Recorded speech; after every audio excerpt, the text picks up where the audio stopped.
everybody, hope you're all safe and well. Welcome to part 2 of the knife build, the Antler knife build. Oh, don't worry about that little thing, just a little thing I'm making at the moment.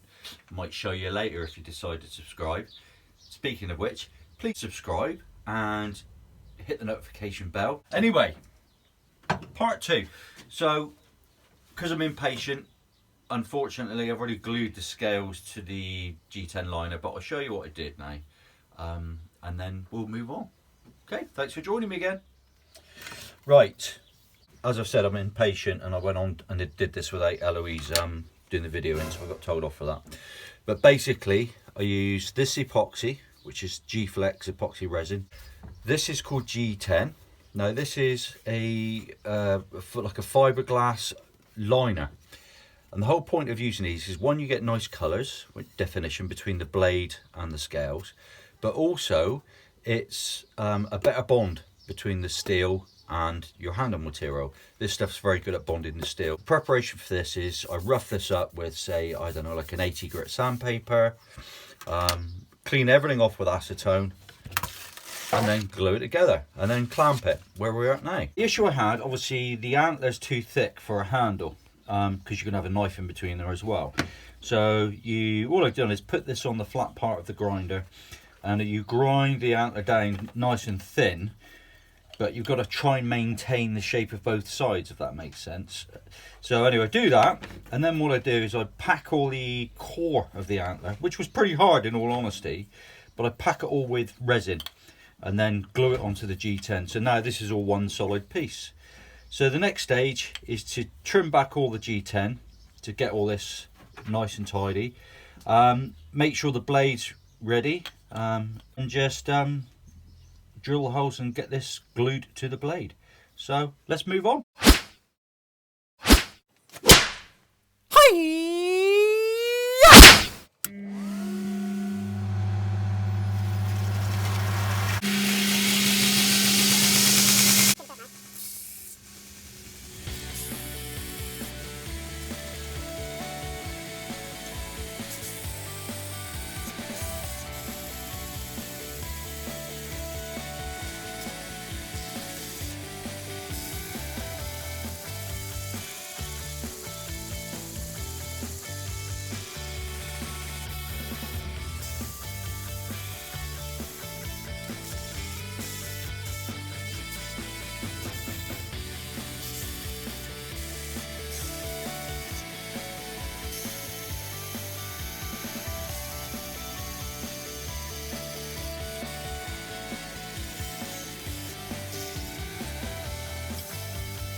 Right, so they've been ground flat now, a little bit tidying up, so they're pretty much ready to move on. So the next stage, really, before we do anything else with these, is get this blade prepped, and we'll put the final edge on, and then I can tape this up, and then that end's done, and then we can concentrate on the handles.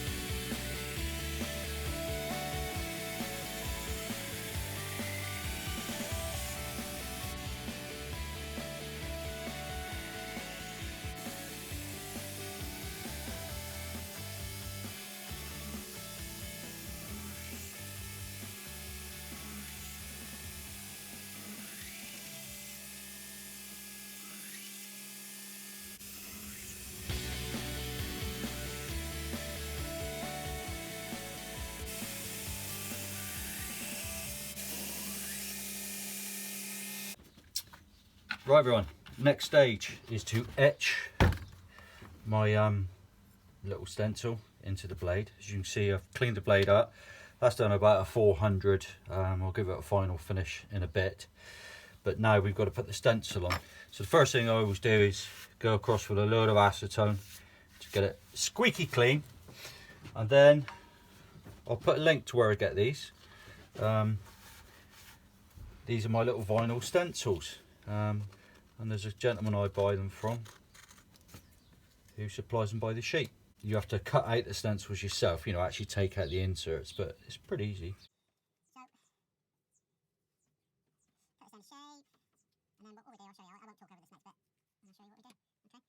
Put your tape on the outside, squish it all on, because the vinyl's got a sticky back.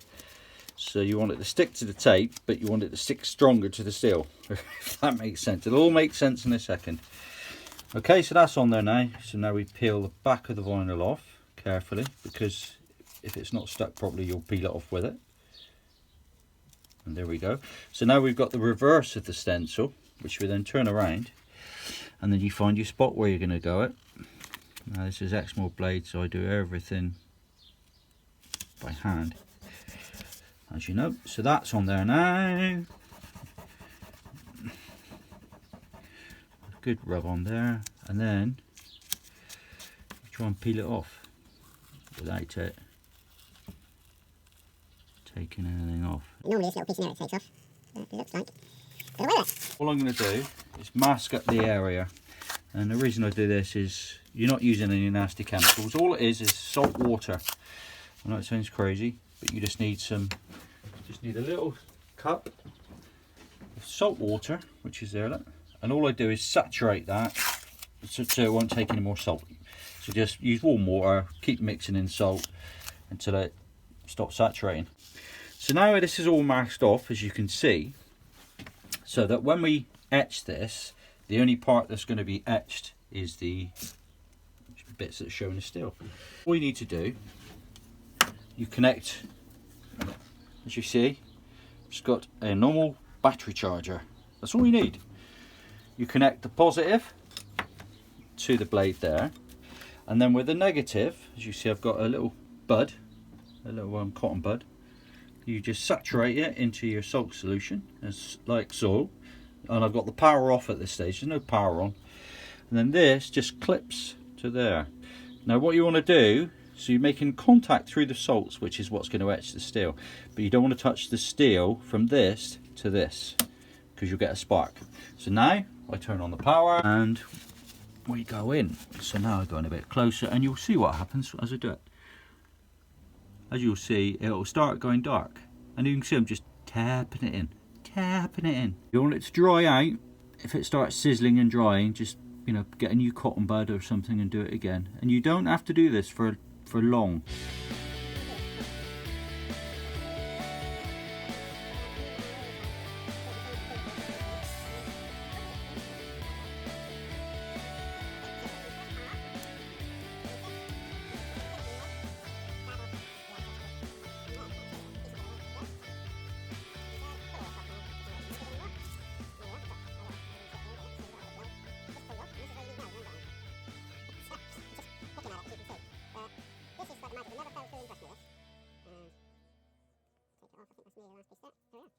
You have yourself, and you can feel it with your fingers as well. You can see it wasn't very long, so have a go at it.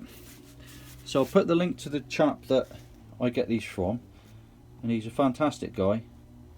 And there you go. So we now have our Exmoor blade. Right, so that's a blade pretty much finished. Needs a final hand sanded and a final edge sanded, but I always do that at the end. I find it easier personally. But you can see this thing is pretty much sharp already, and I haven't finished it, but I want to protect the finish of the handle now. So this is painter's tape, and the beauty with this stuff is it doesn't leave any marks. So now it's just a case of let's cover up what we've done. Next stage now is to drill the holes for these.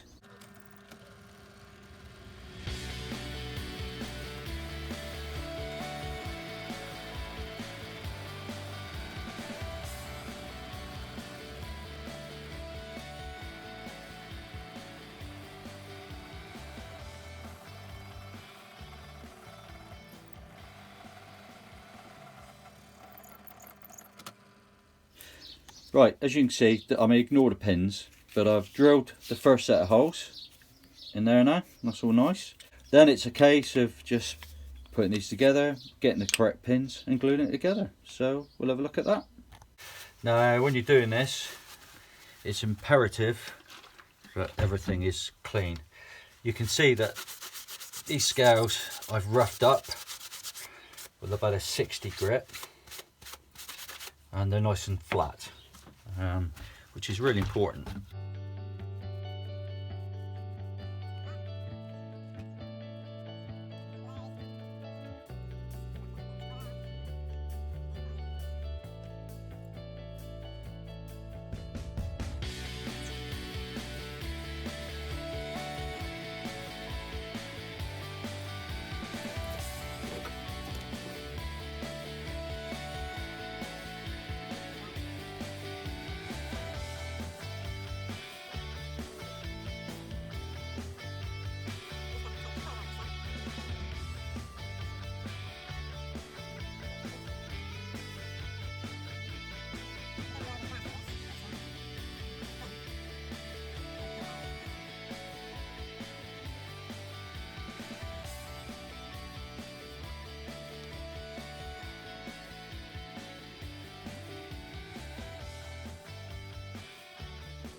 Right, top tip for you. So this is put together, we haven't clamped it yet. Like I said, don't panic, you've got time. Get yourself some wet wipes, Wonder Wipes. This is ones I use, because they are absolutely fantastic. Because if you don't get epoxy everywhere, you're not doing it right.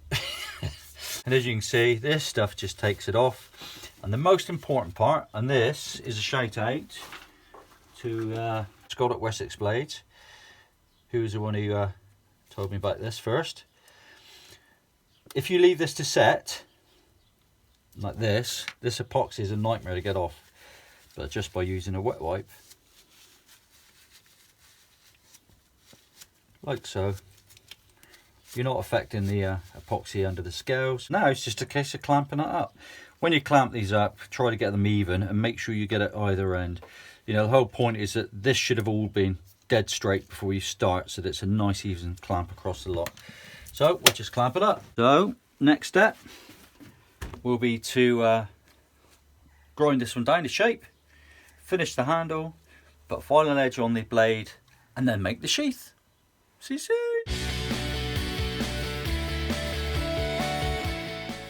One eternity later.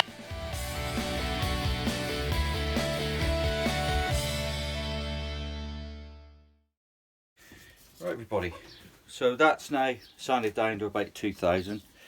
So now it's just a case of I'll polish it all up, get it looking nice. I'll take this off, clean this off, and we'll have a look at the blade.